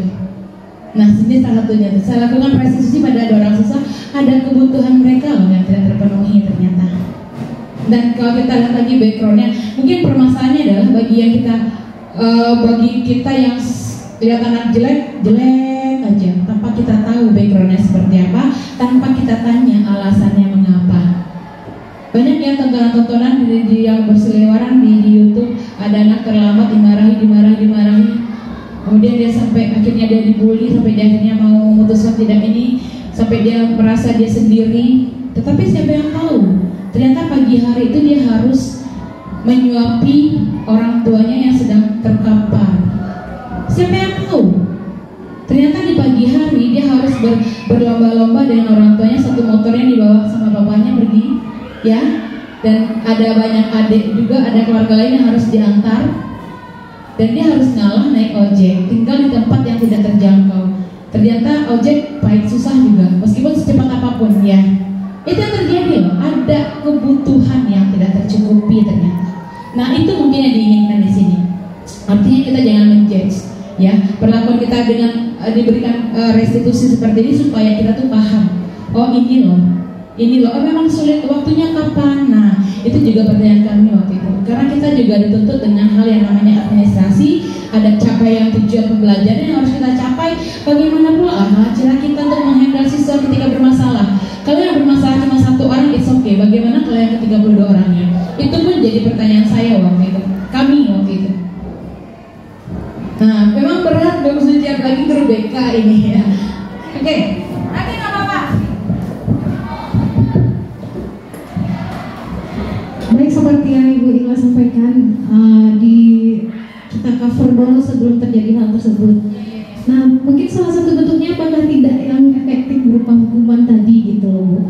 Terus misalkan kalau di kita BK, yang menghukum itu bukan BK sebenarnya gitu. Mungkin wakil kesiswaan kah atau guru piket kah, nanti dikonselingi oleh BK. Disitulah nanti kita tahu kenapa anak terlambat. Oh karena dia menyuapi orang tua yang sakit. Nah itu kan bisa ada nanti pengertian dari guru BK, mungkin sampaikan ke guru yang lain supaya gurunya ngerti gitu Bu. Nah, bagaimana kalau dalam kurikulum merdekanya bagaimana gitu? Kalau kata Bapak itu Bu ya nggak boleh lagi menghukum. Nah itu sudah garis kita, nggak boleh lagi menghukum. Tetapi kita loh yang melaksanakan. Kalau orang iya, nah itu tuh. Kalau sekedar materi teori mah bisa, tapi pelaksanaan kita loh gitu loh. Makanya tadi bilang sama Bu Novi, saya pribadi saya bilang mungkin terbiasa karena terpaksa. Tetapi awalnya ini jangan terus menerus mungkin. Di awal mungkin nggak apa-apa mungkin kita kalau memang kita rasa ini ya, tapi kalau bisa, kalau dalam bahasa di sini tidak boleh menghukum. Hukuman tidak diizinkan. Nah kalau konsekuensi sama penghargaan itu apresiasi namanya masih dibolehkan, meskipun masih memunculkan motivasi dari dalam dari luar. Nah yang benar itu kan restitusi ini. Nah tapi saya juga berpikir waktu itu restitusi ini butuh waktu lama, ada 3 tahapannya Bapak Ibu. Nah kita dituntut dengan tujuan pembelajaran juga, ada capaian pembelajaran, ada embel lagi naik pangkat segala macamnya Bapak Ibu ya. Nah tapi sekali lagi kalau kita kerjanya bareng, kalau kita kerjanya bersama ya Bu Pin, insya Allah. Makanya kemarin saya juga harus ada kerjasama juga dengan orang tua komite. Karena bagaimana kita baik, lingkungan positif baik di SMP 1, di rumahnya enggak. Nah kayaknya ya nggak mungkin, impossible gitu loh. Nah gitu ya, mungkin itu memang berat Bu, memang berat. Tapi mudah-mudahan apa yang dinyatakan oleh petinggi kita bisa kita lakukan, dan mudah-mudahan mereka juga jadi anak-anak yang baik, sukses. Ini kira-kira Bapak Ibu Untuk hukuman, konsekuensi, dan restitusi nanti akan diberitahu. Nah ini dia tadi. Nah ini dia, apa itu restitusi? Nah restitusi itu proses menciptakan kondisi bagi murid untuk memperbaiki kesalahan mereka, sehingga mereka bisa kembali pada kelompok mereka dengan karakter yang lebih kuat. Kemudian apa itu? Ini prosesnya kolaboratif, mencarikan solusi. Misal ada anak terlambat, kan kita biasanya tuh dulu, artinya mungkin merubah sedikit dari pola pikir kita aja. Banget lambe, tagak dipukul ini, tagak pakai kaki, nah itu efeknya mungkin saat itu dia mau melakukan, tapi efek keterlambatannya tidak jadi jaminan itu. Bisa saja besok dia terlambat lagi, karena hukuman tagak berdiri itu pun rasanya nggak begitu ini ya. Nah itu yang diharapkan. Kalau bisa tuh dia dari dalam dirinya, oh ternyata saya terlambat tuh nggak baik. Saya kalau terlambat tuh diri saya jadi pribadi yang tidak disiplin, tidak menghormati orang lain, tidak menghargai waktu. Itu yang diharapkan. Jadi mau mikir apa yang mereka inginkan gitu, dan apa yang harus mereka perlakukan pada orang lain. Nah ini diharapkan restitusi ini.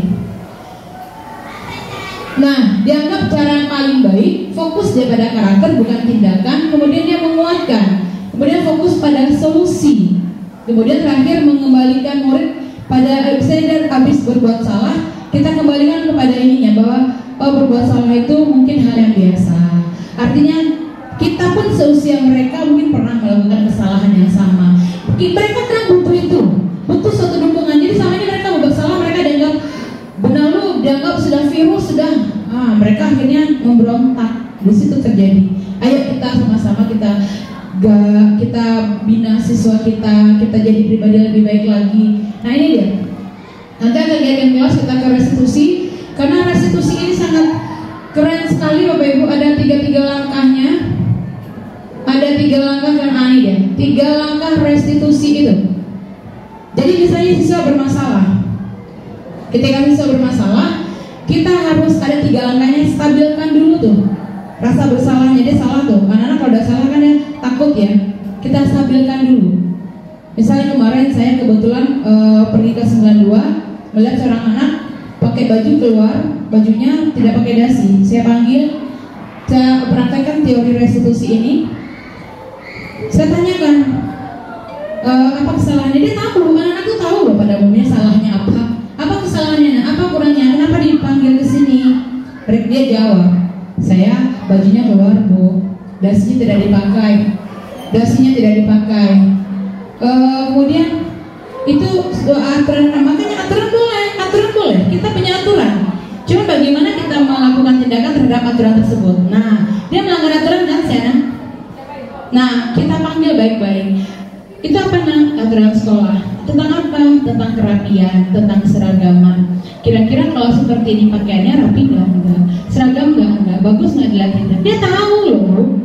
Cuma selama ini dia mungkin kurang ditanya apa maunya, sehingga dia melakukan hal itu berkali-kali. Sebenarnya dia ingin diperhatikan, nah loh. Ujung-ujungnya sebenarnya ada kebutuhan si anak yang tidak terpenuhi di rumah. Kasih sayang ada itu. Akhirnya dia, ketika kita rangkul, akhirnya dia mudah-mudahan muncul dalam dirinya. Ditanyakan dulu nih, distabilkan dulu identitasnya. Oh, salah nak, salah. Biasa. Kesalahan itu manusiawi. Manusia itu tempatnya salah. Ibu di usia Anda mungkin pernah melakukan kesalahan. Bapak Ibu jangan munafik. Pernah nggak di SMP melakukan kesalahan dalam seragam? Saya pernah. Apalagi kalau sudah kelas tinggi itu. Kalau di pesantren itu Bapak Ibu, kain kan pakai sarung ya. Sarung itu belahnya di tengah. Itu yang sesuai dengan aturan. Kain sarung, pakai kain sarung kami Bu. Kalau di pesantren pakai sarungnya diatur kayak pakai rok, dibikin rok, tapi nggak dibuatkan rok loh. Dari kain sarung itu langsung kita yang atur bikin rok, belahannya di tengah, itu yang aturan. Tapi saya waktu itu kelas 3 keren karena sudah ada junior ya, kan ada keren itu. Nah, belahnya di pinggir. Saya pernah melakukan hal yang sama. Saya bilang sama anak saya kemarin, Ibu pernah melakukan kesalahan yang sama.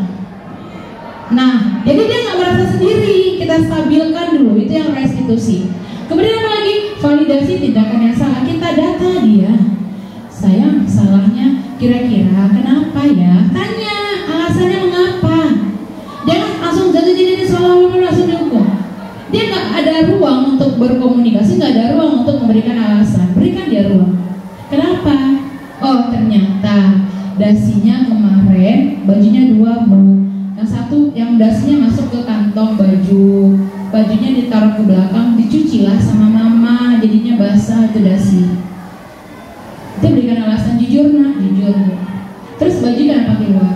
Tadi saya ke toilet, jadi resetting celananya, ternyata lepas, macet, dia cowok, dia punya rasa malu dong, makanya bajunya dikeluarkan.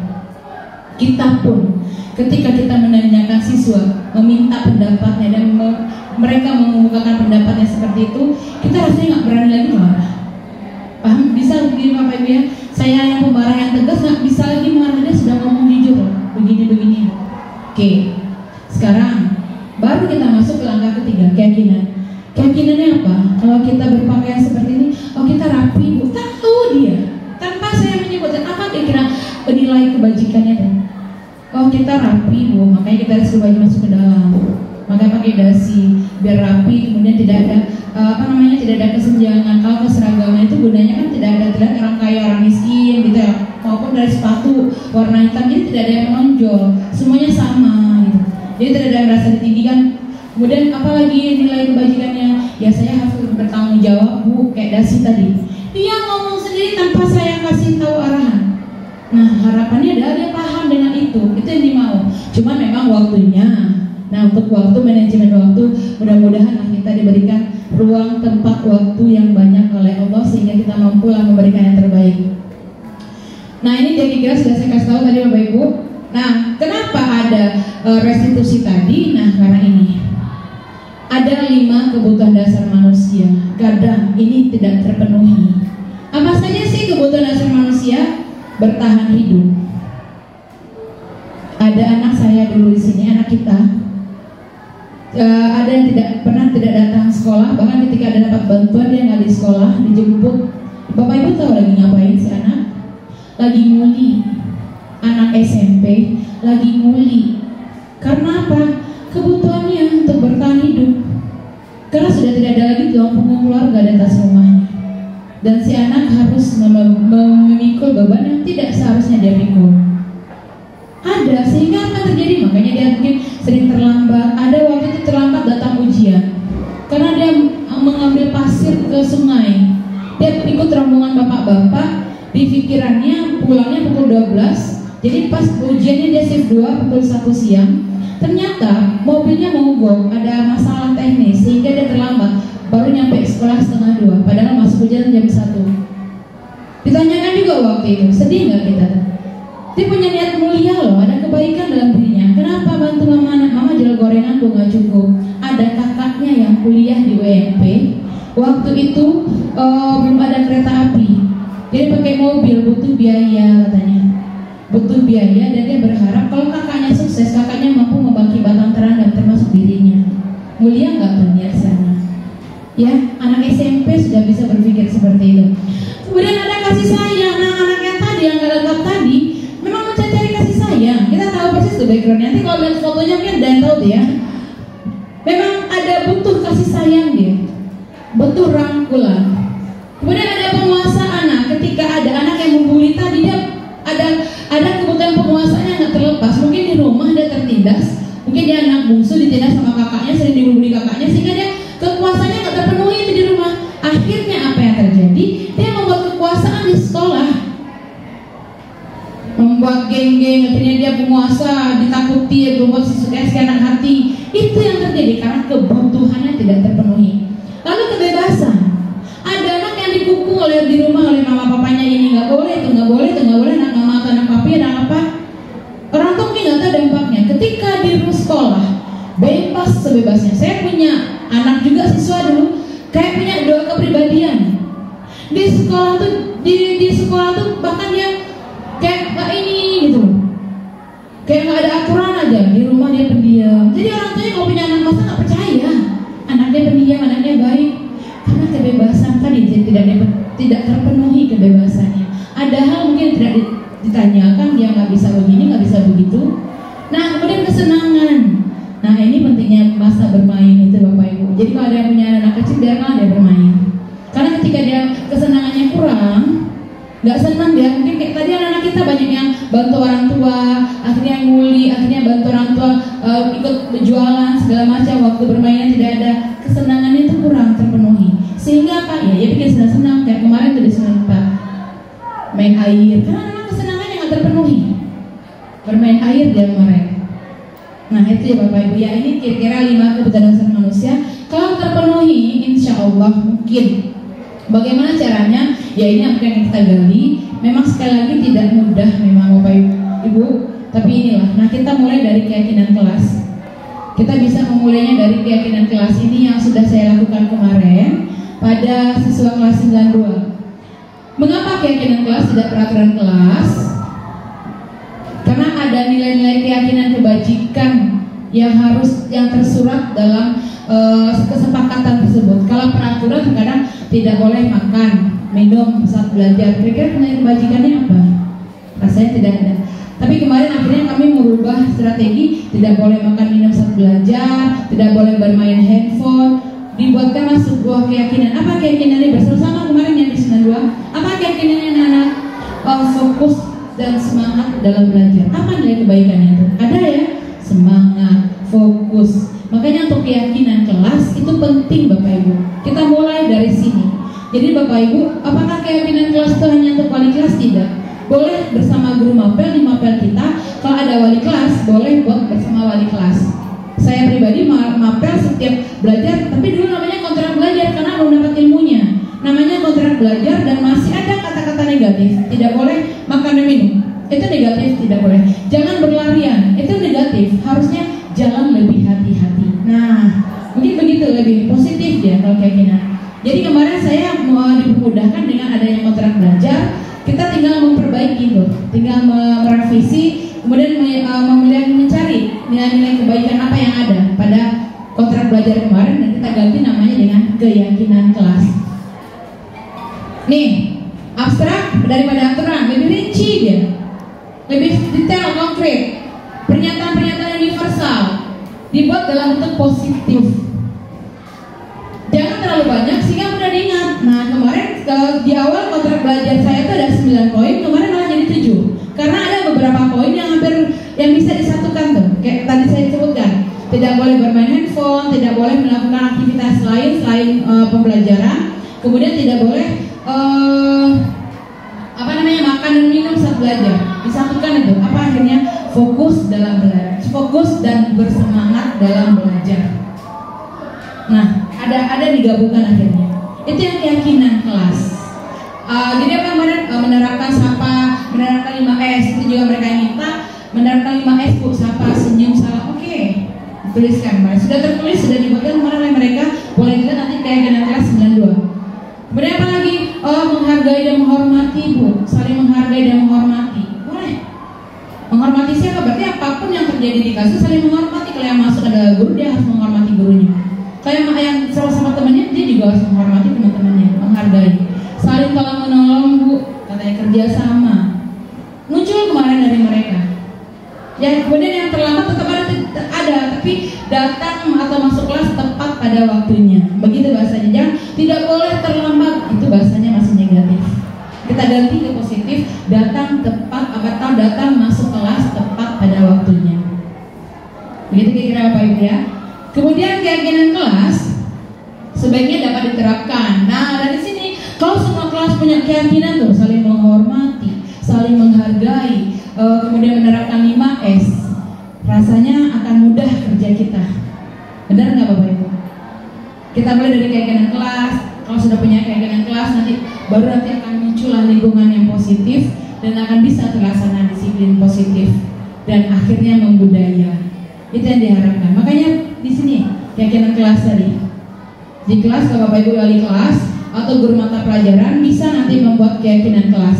Kalau sudah ada keyakinan kelasnya Bu, apakah perlu lagi kita buat yang mapel? Kita boleh. Berarti keyakinan belajar atau keyakinan kelas selama belajar bahasa Indonesia atau keyakinan kelas belajar mapel IPS dan sebagainya. Nah, dia bisa ditinjau. Kalau ada yang nggak sepakat bisa di perjalanan, ada yang tidak sesuai itu, ada yang harus ditambahkan. Boleh. Dia sifatnya tidak statis, bisa dirubah kapan sesuai dengan kebutuhan lah. Nah ini dia, kembalikan barang pada tempatnya. Kira-kira apa ya nilai kebaikannya? Bertanggung jawab mungkin ya Bapak Ibu ya. Dilarang mengganggu orang lain. Apa kira-kira itu kebaikannya? Nilai kebaikannya? Menghargai, menghormati, hadir, disiplin, dilarang melakukan kekerasan, keselamatan, dilarang menggunakan narkoba. Ini nilainya adalah kesehatan.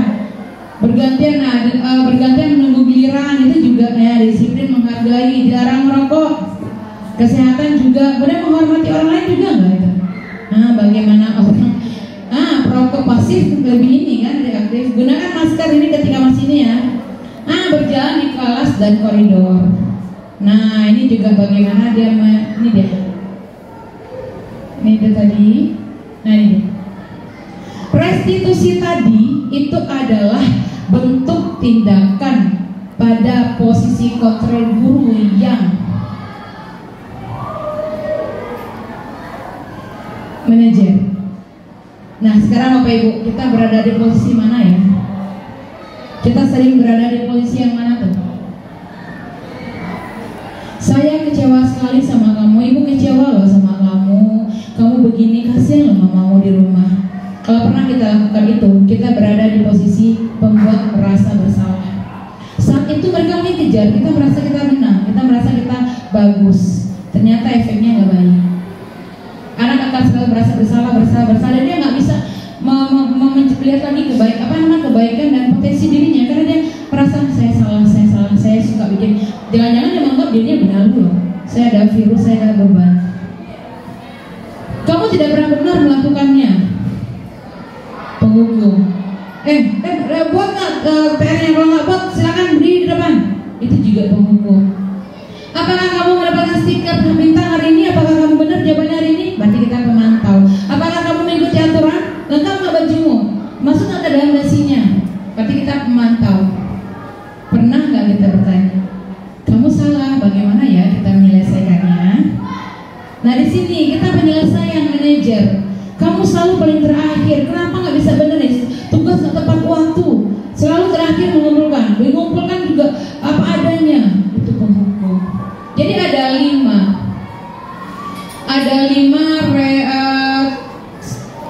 posisi kontrol. Yang pertama penghukum.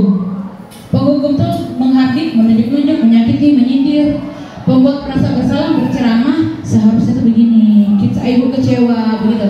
Kalau teman membuatkan alasan, nanti gini ya, kamu kan nanti dipanggil Ibu Novri tuh, kamu dasinya kan nggak ada, bilang aja nanti dasinya ini Bu cuci basah. Nah kita pula yang ngasih tahu ke siswa, berarti kita kayak temennya gitu loh.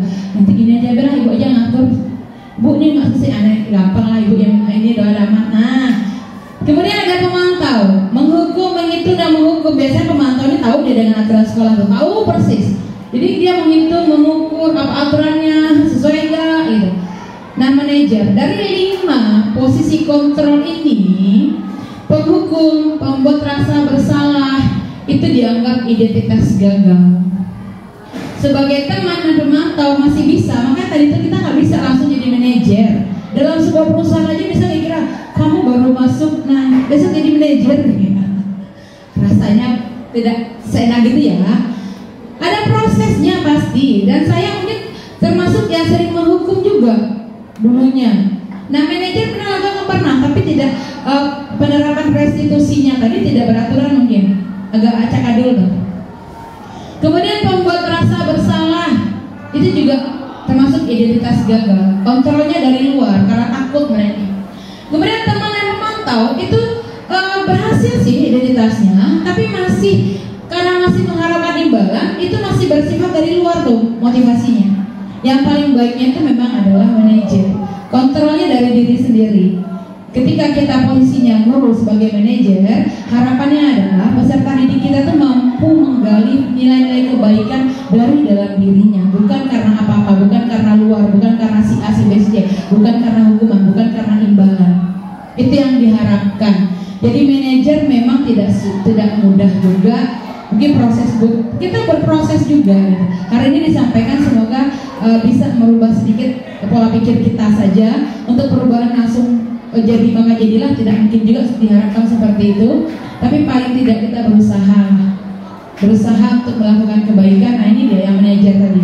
Ini contoh yang sudah saya kasih tahu tadi. Ini anak kasusnya adalah dia tidak memakai dasi, baju keluar ini langsung jepret. Nah ini ketika direstitusi. Seketika restitusi tadi apakah boleh terbolak-balik? Kalau sebaiknya sih tidak. Tapi ternyata kadang kan nggak terkonsep juga ya kita gitu. Terkadang kita nanyakan kenapa alasannya dulu diizinkan, tidak kaku juga gitu. Tidak begitu kaku boleh kok. Tapi kalau bisa secara bertahap ada baiknya. Mulailah dulu dengan menstabilkan identitas, kemudian validasi pernyataan yang salah, baru menanyakan keyakinan. Semoga kita bisa menjadi Bapak Ibu guru hebat yang mampu jadi manajer, berada di posisi 5, paham kita kebutuhan apa yang tidak dipenuhi oleh siswa kita, kemudian kita lakukanlah segitiga restitusi ini.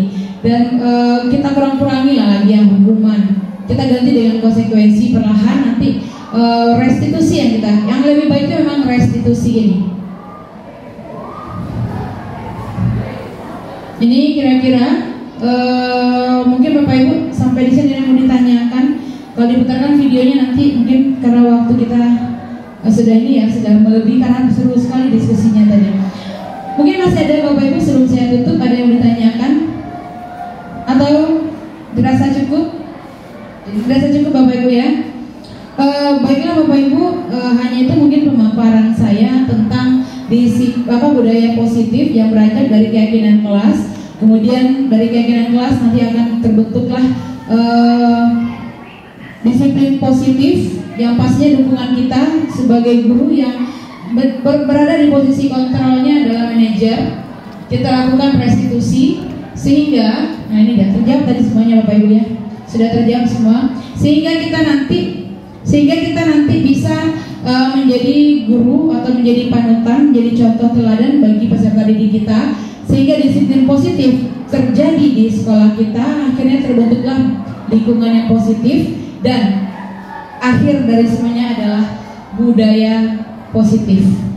Ya Bapak Ibu ya, terima kasih atas perhatian Bapak Ibu untuk hari ini. Saya sebagai penyaji, mohon maaf kalau sekiranya banyak sekali kesalahan yang saya paparkan mungkin kurang pas, kurang berkenan, atau mungkin banyak pertanyaan-pertanyaan yang muncul. Kita bisa berkomunikasi, dan nanti kalaupun saya belum bisa mampu menjawabnya, memberikan pencerahan yang lebih mencerahkan, bisa nanti kita minta bantuan kepada mungkin yang fasilitator dan lainnya. Baiklah, saya mohon undur diri, mohon maaf atas segala kekurangan. Terima kasih atas segala perhatian. Wabillahi taufiq wal hidayah. Assalamualaikum warahmatullahi wabarakatuh.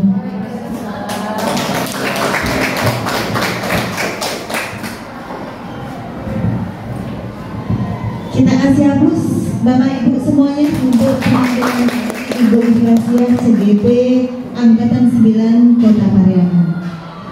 Demikian Ibu-ibu semuanya apa yang sudah disampaikan oleh Ibu Ikhlasiyah, mudah-mudahan bisa kita aplikasikan dalam kegiatan pembelajaran kita, mewujudkan sekolah kita yang sesuai dengan profilnya Ki Hajar Dewantara. Baik Bapak Ibu semuanya, mungkin sampai di sini kegiatan kita pada siang hari ini. Saya selaku moderator mohon maaf dengan segala kekhilafan dan kesalahan. Kita sudahi dengan mengucapkan alhamdulillahirabbil alamin. Assalamualaikum warahmatullahi wabarakatuh.